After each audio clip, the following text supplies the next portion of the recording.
Hello everyone, स्वागत है आपका आज के इस सेशन में। और मैं हूं आपका कॉमर्स वाला भैया।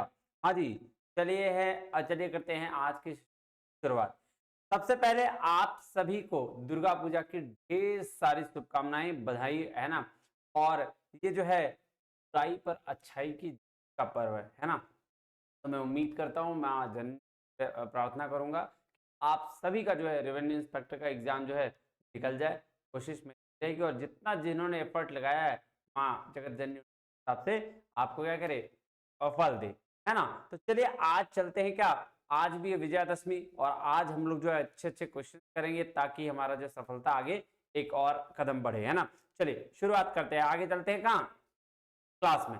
आइएगा जी। तो सबसे पहले क्या जो जो नए हैं, जो नए इस चैनल पर आए हैं, वो क्या करें, इस टेलीग्राम चैनल को ज्वाइन कर लें, क्योंकि यहाँ पे ऑलरेडी 300 लोग पढ़ाई कर रहे हैं। कोई भी कॉमर्स से रिलेटेड एग्जाम होगा, जो स्टेट लेवल का हो, सेंट्रल लेवल का हो, वो सारी की सारी यहाँ तैयारी कराई जाएगी। तो आपको यहाँ पे मिल जाना है। उसके लिए आपको करना क्या है, कुछ नहीं है, बस इस चैनल को, जो यूट्यूब चैनल आप जो देख रहे हैं, उसको कर लेना है सब्सक्राइब और कर लेना है नोटिफिकेशन ऑन। जिससे क्या होगा कि आपको सारे डिटेल्स जो है, सारा इंफॉर्मेशन आपके तक पहुंचता रहेगा हर वीडियो का। प्लस उसके साथ साथ अगर कोई दिक्कत परेशानी या तकलीफ आ रही है तो आप करें हमें किस चीज के लिए, व्हाट्सअप करें, पढ़ाई से रिलेटेड, अदर चीज से नहीं। पढ़ाई से हमारा है मामला, बाकी और चीज रेवेन्यू इंस्पेक्टर के मिक्स टाइप क्वेश्चन कर रहे हैं। हाँ, अभी हम लोग 3-4 दिन से कंटिन्यूअसली क्वेश्चन कर रहे हैं, ऑलरेडी पहले भी क्वेश्चन किए। आज का जो क्वेश्चन होने वाला है बड़ा थोड़ा इंपॉर्टेंट होने वाला है।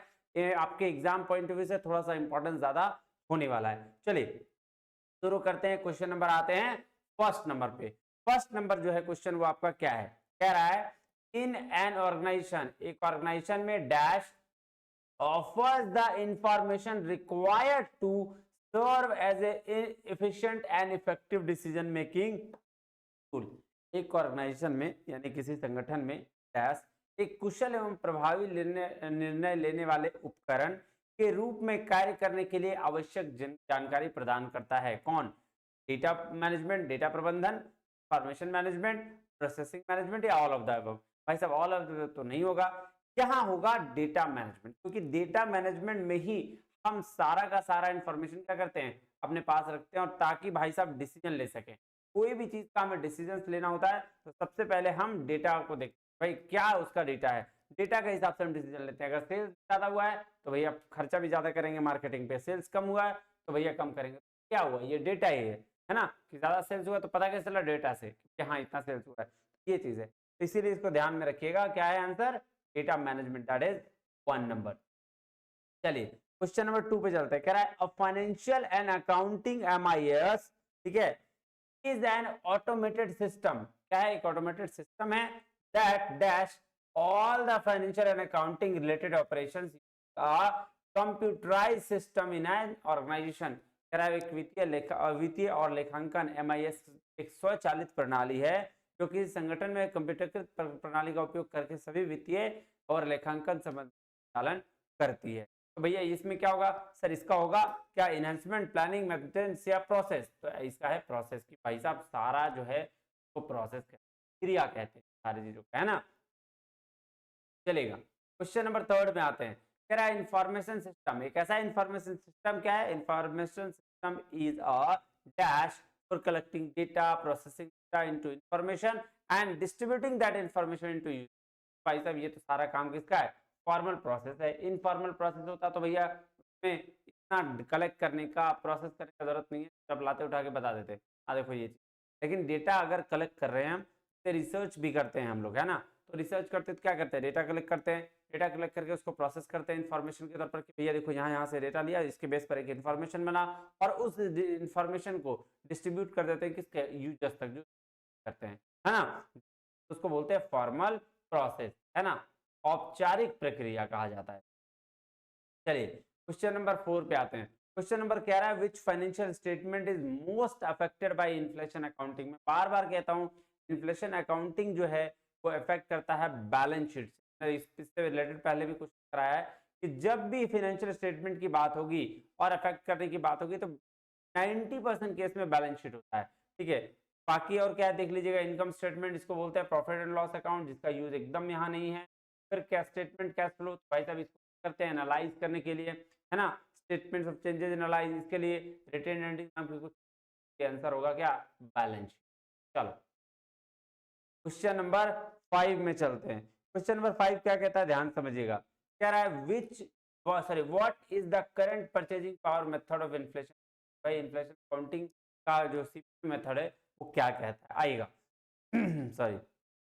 पहला कह रहा है it adjust the financial statement for inflation by converting all financial values to current purchasing power using an appropriate price index. बोल रहा है किस कोई भी, चाहे वो स्पेसिफिक प्राइस इंडेक्स हो चाहे वो जनरल प्राइस इंडेक्स हो, उसको यूज करके जो फाइनेंशियल स्टेटमेंट है, ठीक है, उसको सारे को सारे कन्वर्ट किसमें करते हैं, सारा फाइनेंशियल वैल्यूज को करंट कर देते हैं करंट परचेजिंग पावर वैल्यू में, है ना, सीपीवी में कर देते हैं, वो बोलते हैं करंट परचेजिंग पावर मेथड। ये तो है पहला ही आंसर आपका दिया गया है। चलिए फर्स्ट के बाद which of the following is an example of, क्या है भैया, कौन सा एग्जांपल है जनरल प्राइस इंडेक्स दैट में be used in inflation accounting. उसको बोलते हैं कंज्यूमर प्राइस इंडेक्स, जिसको हम यूज कर सकते हैं इन्फ्लेशन अकाउंटिंग में। बात समझ में आई, क्या बोलेंगे, कंज्यूमर प्राइस इंडेक्स, है ना, हिंदी में क्या कहते हैं, उपभोक्ता मूल्य सूचकांक। आई कह रहा है according to the AS14 amalgamation fall into two categories. कौन कौन सा कैटेगरीज था बताओ तो, अमलगमेशन कौन सा कैटेगरी था, amalgamation in the nature of merger और amalgamation in the nature of purchase. तो ये कंडीशन, 5 कंडीशन थी amalgamation in the nature of merger का। कौन कौन सा, कि जब मैं 2 नाम लूंगा, बड़ी और छोटी, बड़ी कंपनी को बोलते हैं ट्रांसफरी कंपनी, छोटी कंपनी को ट्रांसफरर कंपनी। तो 5 इसके थे मर्जर के, क्या क्या, पहला था कि जितना भी छोटी कंपनी का इक्विटी शेयर होल्डर है, ठीक है, एसेट और लायबिलिटीज है, वो सारा का सारा किसका हो जाएगा, ट्रांसफरी कंपनी यानी बड़ी कंपनी का। दूसरा था कि अगर छोटी कंपनी का इक्विटी शेयर होल्डर जो 90% से ज्यादा इक्विटी रखता था, उससे उसका जो है ऑटोमेटिकली ट्रांसफर किसमें हो जाएगा भैया, ट्रांसफरी कंपनी, जो बड़ी कंपनी है उसके शेयर होल्डर्स वो बन जाएंगे। तीसरा कि अगर थोड़ा बहुत शेयर जो शेयर होल्डर को लेना चाहता होगा छोटी कंपनी वाला, वो बड़ी कंपनी का इक्विटी शेयर होल्डर जो है या कंपनी क्या करेगी, उसके लिए इक्विटी शेयर होल्डर इशू कर देगी। चौथा उसने बोला कि भैया ऐसा है, छोटी कंपनी जो होगी ट्रांसफर कंपनी, उसका जो एग्जिस्टेंस रहेगा, उसका बिजनेस कभी बंद नहीं होगा। और पांचवा ये था कि भैया जो सारी चीजें हैं ना, सारा ट्रेडिंग पीएल बैलेंस शीट जो बनेगा वो सिर्फ और सिर्फ ट्रांसफरी कंपनी का बनेगा, ट्रांसफरर कंपनी का कोई अलग से ये चीज नहीं बनेगा। ये 5 जो चीज है कंडीशन, इसको जिसने फुलफिल किया इसको बोलेंगे amalgamation in the nature of merger. और जैसे ये 5 कंडीशन में से एक कंडीशन फुलफिल नहीं हुआ उसको बोला जाएगा amalgamation in the nature of purchase. ये था रूल, तो इसीलिए इसमें क्या होगा, मर्जर और परचेज। चलिए क्वेश्चन नंबर 8 पे आते हैं। A feature which is common in all cases merger absorption amalgamation और external reconstruction। क्या इस सब में कॉमन फीचर क्या है, मतलब एक बात तो होगी, कह रहा है क्या, purchase of one company by another company, सबके लिए है, मर्जर में भी एक कंपनी दूसरे को खरीदता है, ऑब्जेक्शन में भी, अमलगमेशन में भी और एक्सटर्नल रिकंस्ट्रक्शन में भी। तो सारा का सारा क्या होगा, ये आंसर होगा, यानी कि purchase of one company by another company. छोटी बड़ी की बात नहीं कर रही है, एक कंपनी दूसरे कंपनी को। आइए क्वेश्चन नंबर चलते हैं 9 में। क्वेश्चन नंबर 9 क्या कहता है, प्रॉफिट दिया हुआ है, ठीक है, 5 साल का, क्या बोला, प्रॉफिट ऑफ 5 ईयर्स 60,000, इतना इतना इतना, ठीक है।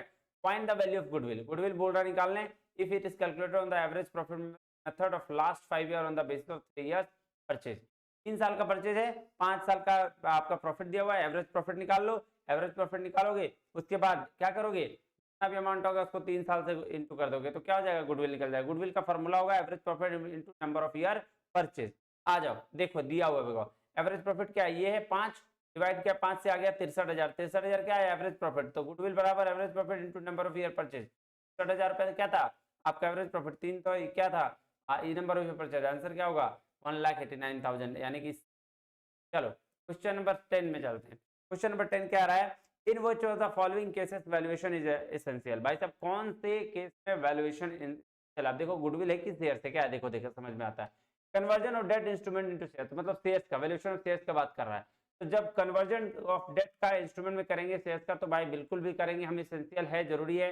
On the direction of tribunal, अगर कोई ट्रिब्यूनल बोल दे या कोई अथॉरिटी बोल दे या आर्बिट्रेशन ट्रिब्यूनल बोल दे कि भैया आपको क्या कर लेना है, वैल्यूएशन कर लेना, तो आपको करना पड़ेगा।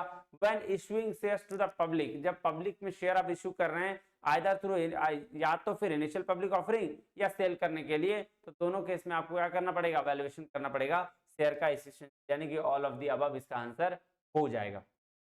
चलिए क्वेश्चन नंबर 11 में चलते हैं। क्वेश्चन नंबर 11 क्या कह रहा है, benefit of exemption under section 54F, 54F किसके लिए अवेलेबल है? तो सबसे पहले ये तो है कैपिटल एसेट यानी कैपिटल क्या हाउस प्रॉपर्टी का है ना, के लिए है। क्या शॉर्ट टर्म कैपिटल एसेट के लिए? नहीं। Short term residential house property नहीं। लॉन्ग टर्म नहीं, ये है any long term capital asset के लिए other than residential house property, मतलब ये कैपिटल एसेट का कहानी है, कैपिटल गेन का कहानी है। ठीक है, चलो आइए, which of the following income is agriculture income, कौन सा जो है एग्रीकल्चर इनकम में पहचानना है? पोल्ट्री फार्म नहीं, पोल्ट्री फार्म का इनकम कभी भी एग्रीकल्चर इनकम नहीं होगा। इनकम फ्रॉम एग्रीकल्चर ऑपरेशंस, ये बिल्कुल एग्रीकल्चर इनकम है ना, अगर एग्रीकल्चरल एक्टिविटीज से आपको इनकम हो रहा है तो उसको एग्रीकल्चर इनकम माना जाएगा। Dividend from A company engaged in agriculture, बिल्कुल भी नहीं, ये भी डिविडेंड अगर रिसीव किया इससे तो ये इसको एग्रीकल्चर इनकम नहीं मानेंगे। डायरी फार्म को भी एग्रीकल्चर इनकम नहीं मानेंगे। लेकिन हाँ, एग्रीकल्चर ऑपरेशन से मतलब अगर रेंट रिसीव हुआ है इससे एग्रीकल्चरल लैंड से, तो हम इसको क्या मानेंगे, एग्रीकल्चर इनकम मानेंगे। चलिए आइए क्वेश्चन नंबर 13। क्वेश्चन नंबर 13 कह रहा है, if control and management of its affair was fully in India, बोल रहा है प्लेस ऑफ इफेक्टिव मैनेजमेंट जो है कहाँ है, इंडिया में है। India a foreign company becomes, तो एक फॉरेन कंपनी क्या हो जाएगी? एक कोई फॉरेन कंपनी है, मान लो एबीसी एक फॉरेन कंपनी है, का पूरा क्या है, नियंत्रण और प्रबंधन इंडिया में है, तो उसको रेसिडेंट बोलेंगे ना भाई साहब। ऑर्डिनरी रेसिडेंट क्यों बोलेंगे? ऑर्डिनरी रेसिडेंट के लिए क्या था, बेसिक प्लस 2 एडिशनल कंडीशन, ये कहां से सेटिस्फाई कर पाएगा भाई, है पॉसिबल नहीं होगा। तो इसके लिए क्या, रेसिडेंट इन इंडिया, इसको क्या कहा जाएगा, रेसिडेंट कहा जाएगा। चलिए क्वेश्चन नंबर 14 में आते हैं। क्वेश्चन नंबर 14 कहता है, which section of the income tax act 1961 deals with the income under the head of income from house property? तो जो इनकम फ्रॉम हाउस प्रॉपर्टी है, जो सेक्शन करता है सेक्शन 22 से 27 के बीच में, क्या है 22 टू 27। आइए क्वेश्चन नंबर है 15, कह रहा है how much surcharge is divide if total income of domestic company exceed 10 crore, 10 crore से ज्यादा अगर डोमेस्टिक कंपनी यानी इंडियन कंपनी है तो उसके लिए 12% सरचार्ज है। लेकिन अगर 1 करोड़ से ज्यादा है और 10 करोड़ से कम है तो भाई साहब उसके लिए 7% सरचार्ज है। तो यहाँ पे 10 करोड़ से ज्यादा है तो 12% होगा, लेकिन अगर यही रहता है 1 से 10 करोड़ तो 7% होता। और अगर फॉरेन कंपनी के केस में रहा तो भैया 1 करोड़ से ज्यादा तो 2%, और अगर 10 करोड़ से ज्यादा तो 5% के लिए। और अगर डोमेस्टिक कंपनी का टैक्स भरना हो तो कितना है 30%, 16 मतलब 2016 से पहले अगर कंपनी है तो, और 25% है अगर 2016 के बाद अगर कंपनी बनी है तो, ये डोमेस्टिक के लिए। और फॉरेन के लिए ओवरऑल 40% टैक्स है, कितना है 40%। और सरचार्ज कितना है सर, इसके लिए 2% है और 5%, 2% है 1 करोड़ वाला के लिए और 10 करोड़ से ज्यादा के लिए 5%, और इसके लिए सरचार्ज कितना है 7%, 1 करोड़ वाला और 10 करोड़ से 12%। यहाँ पूछा क्या है 10 करोड़, तो इसके लिए आंसर क्या होगा 12%। इसको याद कर लीजिएगा, वेरी वेरी इंपॉर्टेंट है। चलिए क्वेश्चन नंबर 16 कह रहा है dash is the process of determining and accumulating the cost of product और एक्टिविटी, क्या बोलते हैं उसको सर, कॉस्ट अकाउंटिंग, क्योंकि कॉस्ट का डिटरमिनेशन और प्रोडक्ट एक्टिविटी की बात ये कर रहा है। चलिए कह रहा है first in first out method of valuation material issues in suitable in times of, भाई साहब क्या होगा जब first in first out method की बात हो रही है, मतलब पहले आया फिर पहले चला जाएगा। तो यहाँ पे क्या करेंगे, पहले आया और पहले जा रहा है, और किसके लिए सुटेबल पूछ रहा है, तो भैया वहां पे प्राइस अगर कम हो रहा होगा तो हो जाएगा, क्योंकि पहले सामान खरीदा होगा महंगा में खरीदा होगा, तो भैया उसके जगह पे क्या प्राइस घट रहा होगा तो बोलेगा चलो चलो एक काम करो, पहले वाला जो सामान आया था ना उसको पहले बेच दो, नहीं तो घाटा लग जाएगा उसमें, नहीं तो दैट इज फॉलिंग प्राइसेस। चलिए क्वेश्चन नंबर 18, क्वेश्चन नंबर 18 कह रहा है dash is a technique of material cost control which leads to low carrying cost as a result of low investment inventory। भैया एक इन्वेंट्री का टेक्निक जो क्या कर रहा है, लो कॉस्ट कैरिंग कॉस्ट की बात कर रहा है, उसको बोलते हैं जीआईटी, जस्ट टाइम। देखो जीआईटी क्या है, एक जापानीज फिलॉसफी टेक्निक है। जब जापान में हिरोशिमा पर एक बम गिरा दिया गया था तो वहां की जमीन खत्म हो गया था, तबाह हो गया था वहां लोग, है ना, बहुत सालों तक तबाह हो गया था उसमें। तो क्या हुआ था, उन्होंने बोला कि भाई अब हमारा प्रोडक्शन कैसे होगा, तो उन्होंने एक सिस्टम बनाया जिसको बोला गया जस्ट इन टाइम टेक्निक। मतलब इन्होंने कहा कि पहले जाके हम ऑर्डर निकालेंगे और उस ऑर्डर के बेस पर हम प्रोडक्शन के सामान पहुंचा देंगे, हमारे पास स्टॉक रखने के का नहीं है। ठीक है, तो इसको बोलते हैं जीआईटी इन्वेंटरी सिस्टम। चलिए, कह रहा है which of the following is not a kind of audit, कौन सा है जो ऑडिट का काइंड नहीं है। ठीक है, नहीं है मतलब स्टैट्यूटरी और प्राइवेट ऑडिट होता है, गवर्नमेंट और कंटिन्यूअस ऑडिट होता है, continuous, final, interim, cash, cost management, सारा ऑडिट होता है। तो यानी कि सारे के सारे ऑप्शन सही है। तो पूछा क्या है कि सही नहीं है, तो भैया नन ऑफ दीज है ना, नन और नन को काट दोगे तो देखो ये ऑप्शन सही। पूछा कौन सा सही नहीं है और सारा का सारा सही है, एक ही ऑप्शन में दिया है नन ऑफ दीज, इसका मतलब क्या हुआ, ये और ये काट दो, नन और नॉट को काट दो तो बच जाएगा, ये बिल्कुल ऑप्शन सही है, आंसर हो जाएगा डी, नन ऑफ दीज। पूछा कौन सा सही नहीं है, तो कोई भी सही नहीं है, सारा का सारा सही, सही नहीं मतलब गलत है, कौन सा गलत है, सारा का सारा सही है, नन ऑफ दिस लिखा जाएगा। समझ रहे हो बात, ऐसे क्वेश्चन घुमा देते हैं, कुछ नहीं है, नन को नो समझ लो, यहाँ भी नो समझ लो, तो कौन सा ऑडिट नहीं है, ये काट दो, ये काट दो, बात खत्म, टेंशन। चलो आ जाओ, this kind of audit is conducted generally between two annual audit, दो एनुअल ऑडिट के बीच में वाले को इंटरिम ऑडिट बोला जाता है, 6 महीने में। ठीक है, क्या बोला जाता है, इंटरिम ऑडिट। आइए, before the work of audit is commenced, जब ऑडिट का काम शुरू होने वाला हो, तो audit plans out of whole audit work, तो ऑडिट वर्क का प्लान कर लेना, उसको ऑडिट प्लान जो काम करता है ऑडिट, है ना। जैसे हम लोग पार्टी उटी में जाते हैं, चलो यार आज का प्रोग्राम बनाते हैं, रात का प्रोग्राम बनेगा, ठीक है, चलो तो पहले ही प्लान कर रहे हो ना, तो ऑडिट। ठीक है, ऑडिट मींस क्या भाई साहब, examination of books, accounts and vouchers में गलत क्या है, ये तो मतलब हलवा था, इसको कार ही दिया। The work of one clerk is automatically check by another clerk, clerk का काम सारा चेक है, चेक क्या बोलते हैं, चेक। ठीक है, चलो नेक्स्ट है, कह रहा है when at annual general meeting of a company no auditor is appointed और रीअपॉइंटेड इन दैट केस, कि भैया एक जनरल एनुअल जनरल मीटिंग हुआ, ना शेयर होल्डर्स का वहां पे अपॉइंट कर पाए ऑडिटर को, ना ही कोई जो है डायरेक्टर्स, ना बोर्ड ऑफ मैनेजमेंट, कोई नहीं कर पाया, तो उस जगह पे सेंट्रल गवर्नमेंट जिम्मेदारी लेगा कि भैया उस वक्त बिल किया जाए। चलो ए, आइए ये देखो, क्वेश्चन है थोड़ा पुराना, which of the section deal with the qualification of auditor, भाई साहब ये पुराना है, 1956 के कंपनीज एक्ट 2056 के हिसाब से, है ना। ऑडिटर में ये मेंशन है कि क्यों दिया जाता है ऐसा क्वेश्चन, आपको डराने के लिए, आपको कंफ्यूज करने के लिए। याद रखिएगा, आपके एग्जाम में ऐसा एक दो क्वेश्चन होगा, मैंने इसको जानबूझ कर डाला है, ठीक है, ताकि आप कंफ्यूज करो। भाई साहब क्यों कंफ्यूज करेंगे, यहाँ पे एग्जाम में भी ऐसा होगा, आपके पास 20 क्वेश्चन सही होंगे, एक दो क्वेश्चन ऐसा दे देगा जो आपका दिमाग खराब करेगा और आप उसी में फंसोगे, आगे बढ़ोगे नहीं। मैं कहता हूं अगर ऐसा क्वेश्चन आता है तो बोलो जय माता दी, सही करो, नहीं आता छोड़ दो, निकल जाओ। ठीक है, पूरा पहाड़ बचा हुआ है, खाना है उधर मलाई है, बीच में थोड़ा सा ठोकर आ गया तो उससे डरो मत, यही होता है, ऐसे ही फंसाएगा क्वेश्चन। इसका आंसर होगा सेक्शन 226 से कर दो, ठीक है, क्वालिफिकेशन ऑफ ऑडिटर पुराना वाला। आइए, नहीं आ रहा है छोड़ दो। चलो क्वेश्चन नंबर 26 कह रहा है dash is the minimum required rate of earnings and cut off rate of the capital expenditure. देखो ये बात भाई साहब समझो, cut off rate, minimum required rate of return सबको कहते हैं, किसको कहते हैं, कॉस्ट ऑफ कैपिटल को, बात ध्यान, ठीक है, कहते हैं कॉस्ट ऑफ कैपिटल को। अब next, the term dash refers to the period in which the project will generate necessary cash flow to the initial, बोल रहा है इन्वेस्टमेंट को रिवाइव करने के लिए प्रोजेक्ट जो है क्या करेगा, नेसेसरी कैश फ्लो को जनरेट करेगा, हर साल कैश फ्लो आते रहेगा, तो हम लोग बोलते हैं बैक पीरियड, क्या बोलते हैं, पेबैक पीरियड, इन्हें पहचान जाना चाहिए। चलिए क्वेश्चन नंबर 28 आते हैं, क्या कह रहा है, a method of budgeting that estimate today's value of money we received in the future, आज का पैसा जो फ्यूचर मिलेगा, is discounted due to the uncertainty, किससे डिस्काउंट किया जा रहा है, अनसर्टेनिटी वजह of its true value in future and for the cost of the capital is called, इसको डिस्काउंटेड कैश फ्लो का क्या कहा जाता है, डिस्काउंटेड कैश फ्लो। चलो नेक्स्ट आ जाओ, क्वेश्चन नंबर 29 में चलते हैं।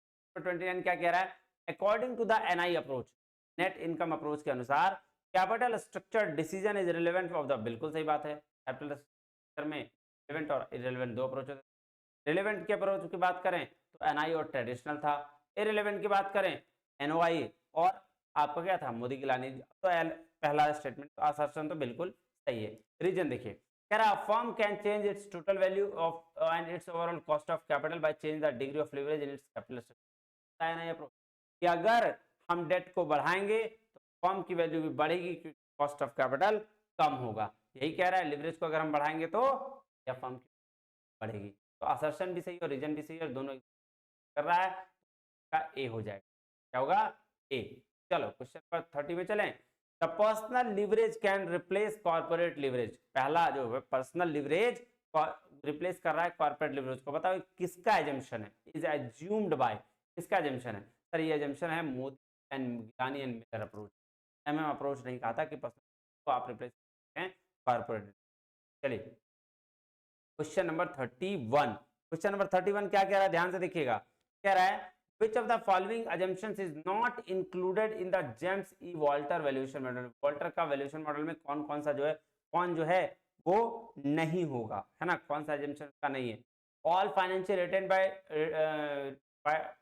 All financing by retain earnings, बिल्कुल सही है। सारा का सारा फाइनेंस रिटेन अर्निंग से किया जाएगा। डिविडेंड मॉडल की बात कर रहा है, ये ध्यान रखना। डिविडेंड कह रहा है no change in the key variables such as EPS और डीपीएस। ईपीएस और डीपीएस जो होंगे, dividend pay out, dividend per share और इक्विटी पर शेयर दोनों बराबर होंगे। नो कांस्टेंट, नो चेंज होगा, कांस्टेंट होगा, बिल्कुल सही है। फॉर्म हैज फिनाइट लाइफ, ऐसा नहीं है, इनफिनाइट लाइफ, ठीक है, यही गलत है आपका। फॉर्म जो है इनफिनाइट लाइफ तक है, इसकी बात ये करता है और यहां बोल दिया गलत, होगा सी। चलिए क्वेश्चन नंबर 32 कह रहा है out of the following alternative methods project evaluation and selection capital budgeting which of the combination in the code corresponded to the discounted cash flow method। अरे भाई साहब डिस्काउंटेड कैश फ्लो मेथड कर रहा है तो आईआरआर तो होगा, profitability भी होगा और एनपीवी होगा, पे बैक नहीं होगा। दूसरा जिसमें इसमें हटा दो, दूसरा गया, दूसरा गया, दूसरा गया, तो 1 3 4, यानी कि पे बैक वाला कभी भी discounted time value of money को यार नहीं करता है, ठीक है। चलिए क्वेश्चन नंबर 33 आइएगा। क्वेश्चन नंबर 33 क्या कहता है, in capital budgeting the term capital rationing implies. Capital rationing का मतलब होता है कि हमारे पास लिमिटेड फंड है और लिमिटेड फंड है तो उसके लिए लिमिटेड करना होगा। That limited funds are available for be, ये लिमिटेड फंड है कैपिटल राशनिंग का मतलब, है ना। चलिए which of the following is not the functions of reserve bank of India. अरे भाई साहब ये तो बड़ा इजी है। कस्टोडियन बिल्कुल करता है, एक्सेप्टिंग डिपॉजिट नहीं, डिपॉजिट एक्सेप्ट और एडवांस लोन नहीं देता है, कंट्रोलर ऑफ क्रेडिट और इश्यू ऑफ बैंक नोट करता है, तो यानी कि सेकंड ऑप्शन हो गया। क्या हो गया, सेकंड ऑप्शन। क्वेश्चन नंबर 35 पे आइएगा, आइएगा क्या कह रहा है, कह रहा था reserve bank of India is interested with the management of the public debt and issue of new loans treasury bills on the behalf of the central and state government. एकदम सही बोल रहा है। Reserve bank of India central government state government के behalf में public debt और issue करता है, ट्रेजरी की कोई दिक्कत नहीं है। The governor and the deputy governor of the reserve bank of India are appointed by the central, बात बिल्कुल। लेकिन क्या दोनों में कोई लिंक है? एक बात कर रहा है इशू करने का और एक बात कर रहा है गवर्नर का, कहीं कोई लिंक नहीं है, इसीलिए होगा ए आर आर। करेक्ट जरूर है लेकिन आर ए को एक्सप्लेन नहीं कर रहा है। बात समझ में आया? असर्शन और रीजन दे देगा, बोलेगा कि ये असर्शन है, ये रीजन है, ये असर्शन का इसका रीजन है कि नहीं। तो जब भी बात हो ना तो हिंदी पढ़ना, क्योंकि लगा लेना, और यहां पढ़ोगे तो बिकॉज लगा लेना, समझ में आ जाएगा। अगर मैच कर रहा होगा, लगेगा कि हाँ मैच कर रहा है तो ठीक है। चलो क्वेश्चन नंबर 36 आओ, कह रहा identify the correct combination of statement with regard banking. देखो for many years the presidency banks has acted quasi central, बात है प्रेसिडेंसी बैंक को क्वासी सेंट्रल बैंक बनाया गया था, है ना। The bank of Hindustan was liquidated 1832 में, बात है। General bank of India was unsuccessful bank was dissolve in इतना, बिल्कुल सही बात है। क्या पूछा है, identify the correct statement with regard to banking, correct statement, ठीक है, बिल्कुल सही बात है। Bank of Calcutta was renamed as a bank of Bengal in 1906 में बैंक ऑफ कलकत्ता बना था, 1909 में तो इसका नाम चेंज होकर बैंक ऑफ बंगाल पड़ गया था। ये तो गलत है, तो डी गलत हो। डी किसमें किसमें है सर? इसमें है, इसमें गलत करिए। ये आंसर आपका सही होगा, ये आंसर बिल्कुल सही। चलिए नंबर 37, कह रहा which combination of the following method indicates the quantitative methods of control of credit creation practiced by the Reserve Bank of India। भाई साहब क्वांटिटेटिव मेथड बताया था ना, क्या क्या? बैंक रेट है, ओपन मार्केट है, वेरिएबल रिजर्व रेशियो जिसको बोलते हैं सीआरआर, और एसएलआर, है ना, ये है। क्रेडिट राशनिंग जो है वो क्वालिटेटिव मेथड है, तो ए बी सी आज का आंसर होगा, यानी कि पहला होगा ना। चलो question number 38, in 1992 the banking sector reforms were introduced as per, किसके अनुसार हुआ था भाई साहब? सर नरसिम्हम कमेटी में 1991 में और 92 में उसका रिफॉर्म आया गया था, और फिर 1998 में भी दूसरी रिपोर्ट आया था। तो व्हाट इज एसएलआर? एसएलआर वो रेशियो था, एनडीटीएल का वो पार्ट जो कमर्शियल बैंक अपने पास खुद रखती है लिक्विड के फॉर्म, है ना, लिक्विड मतलब कैश, गोल्ड, है ना, ये सारे के फॉर्म। देखो and amount visit bank with central bank, नहीं, amount that commercial bank are required to maintain before providing the credit, ये होगा आंसर, होगा सी। आंसर क्या होगा? सी, है ना। ये सेंट्रल बैंक को नहीं देती है, सेंट्रल बैंक को जो डिपॉजिट करने के लिए देती है सीआरआर, क्या बोलते हैं? सीआरआर। चलो next, imperial bank was established on 27 जनवरी 1921, बिल्कुल बात सही है। किसके देखरेख में, किसके एडवाइस में? भैया हुआ था जेम की, याद रखना, जे एम कीनेस, किसके देखरेख में? James Keynes. आइए, बैंकर इंक्लूड्स, बैंकर का क्या मतलब है? कहा गया है जो आपके इसमें डेफिनेशन में, any person acting as a banker any post office saving bank, ये बैंकर। चलिए question number 42, which is not an example of promissory note, कौन सा नहीं है? आई एक्नॉलेज, हिंदी में पढ़ो इसको ज्यादा अच्छा। प्रोमिसरी नोट होता है जब हम किसी को प्रॉमिस करते हैं कि मैं आपके द्वारा दिए गए पैसे को चुकाऊंगा, पेमेंट करूंगा। पहला नंबर, मैं स्वीकार करता हूं कि मैं रुपए के मामले में बी का ऋणी हूं, 1000 मांग पर भुगतान किया जाना है, टोल प्राप्त हुआ, ये बात बिल्कुल सही, ये तो है या नहीं? पहला है, पहला है। दूसरा, I mister B I O U 1000 रुपया, नहीं ये नहीं है। आई ओ यू मतलब ये नहीं होता। आई प्रॉमिस टू पे यू बी और 5, ये है। आंसर क्या होगा? बी, बी होगा इस जो नहीं। चलो, when a bill is said to be dishonour, कब एक बिल को डिसऑनर घोषित किया जा सकता है? कह रहा है 43 में कि when presentment is excuse and bill is not, जब बिल एक्सेप्ट नहीं हुआ और जो जिसको प्रेजेंट करना था वो एक्सेप्ट नहीं कर पाया, एक्सक्यूज कर दिया। वन सेवरल, ये तब होगा व्हेन ऑफ सेवरल ड्रॉवी में डिफॉल्ट इन एक्सेप्टेंस, वैसे बहुत सारे ड्रॉवी ने एक्सेप्ट करना मना कर दिया, मतलब उसको एक्सेप्ट नहीं किया, है ना। और upon being duly required to accept bill, बोल रहा है कोई भुगतानकर्ताओं में से एक बिल को स्वीकार करने की विविध आवश्यकता होने पर स्वीकृत जाता है। हो गया तो गया, ये तब भी नहीं डिसऑनर हो जाएगा। बाय नॉन एक्सेप्टेंस ऑफ ड्रॉई, अगर ड्रॉई एक्सेप्ट नहीं करता है तो भी बिल क्या होगा? Dishonour. All of the above case. चलो नंबर 44 क्या कह रहा है, ध्यान दीजिएगा। कह रहा है a negotiable instrument dated 30th August 2017 is made payable 3 months after date, what will be the maturity date? देखिएगा, मैच्योरिटी डेट में 3 दिन का, जैसे जितना डेट हुआ उसमें से 3 दिन ऐड कर दीजिएगा, डेज ऑफ ग्रेस मिलता है ना जी, उसके हिसाब से मैच्योरिटी डेट है। तो उसके हिसाब से मैच्योरिटी डेट होना चाहिए आई थिंक 3 दिसंबर। इसको एक बार आप चेक कर लीजिएगा, ठीक है, पक्का चेक कर लीजिएगा। 3 दिसंबर 2017 कि मैंने चेक नहीं किया है, अब चेक कर लीजिएगा पक्का। 3 दिन डेज ऑफ ग्रेस जोड़ दीजिएगा, जितना दिन है उतना दिन में से जो आपका आंसर होगा वही लिखिएगा। चलिए, essential characteristics of negotiable instrument include, क्या क्या? पेबल टू ऑर्डर, बिल्कुल सही है सर। इजी ट्रांसफरेबिलिटी, बिल्कुल सही है sir. Transferee can sue in his own name, ये भी बिल्कुल सही है। टाइटल ऑफ होल्डर ड्यू, यानी कि all of the above answer इसका हो जाएगा। चलिए आइए, कह रहा while drawing a bill of exchange, जब एक बिल ऑफ एक्सचेंज हम ड्रॉ करते हैं, क्या a person whose name is given in addition to the drawee who can be resorted in case of need fault. भाई साहब, ड्रॉवर ड्रॉई दो ही लोग होते हैं जो, तो ड्रॉअर अगर कुछ मतलब ड्रॉई अगर कुछ ऐसा वैसा हो जाए तो इसके बाद में कौन ये होगा? ड्रॉवर ही होगा, है ना। ड्रॉअर ड्रॉई के बीच का बात है तो ड्रॉवर ही होगा, है ना, ड्रॉवर।